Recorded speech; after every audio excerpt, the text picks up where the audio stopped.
সময় বাড়িয়েও কার্বন নিঃসরণ কমানোর পরিকল্পনা এনডিসি জাতিসংঘে জমা দিতে পারছে না বাংলাদেশ।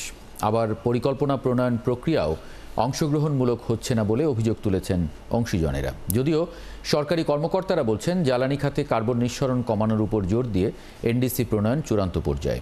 রুহুল আমিনের রিপোর্ট।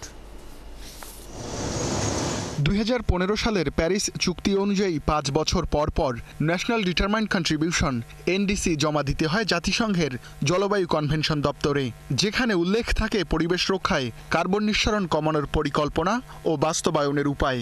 এটি করতে গিয়ে কাজ হারানো শ্রমিকের পুনঃকর্মসংস্থানের পরিকল্পনাও থাকে এনডিসিতে।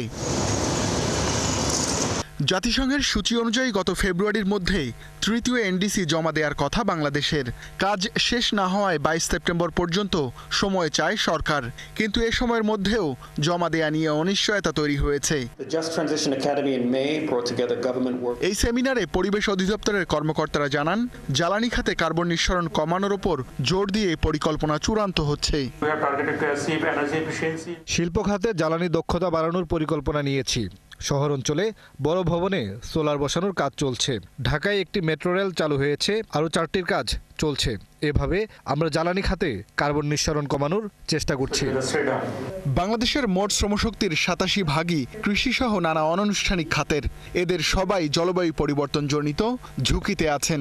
এনডিসিতে ঝুঁকিপূর্ণ শ্রমিকদের নিয়ে স্পষ্ট পরিকল্পনা থাকার কথা, তবে এ নিয়ে উদ্বেগ জানান অংশীজনেরা। এই জুলাই রেভলিউশনের পরে ক্লাইমেট কমিটমেন্টগুলো, ক্লাইমেট কর্মপরিকল্পনাগুলো জনমানুষের কর্মপরিকল্পনা হবে, পিপলস এনডিসি হবে।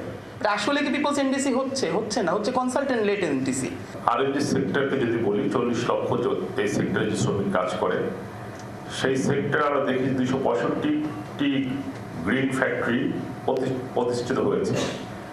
এবং কতটুকু গ্রিন, শ্রমিকের জীবনযাত্রাটা কতটুকু গ্রিন। আমাদের 87% মানে 87% শ্রমিক অনানুষ্ঠানিক খাতে কাজ করেন, যাদের সামাজিক সুরক্ষা নেই এবং যারা সবচেয়ে বড় ঝুঁকির মুখে। সরকারি হিসাবে বাংলাদেশ বছরে 254 মিলিয়ন টন কার্বন নিঃসরণ করে, যার অর্ধেকই হয় বিদ্যুৎ ও জ্বালানি খাতে। আগামী 5 বছরে কার্বন নিঃসরণ কত কমবে তা নির্ধারণে হিসাব করছে পরিবেশ অধিদপ্তর। Particularly in the southern regions of Bangladesh. Ruhul Amin, 71, Dhaka.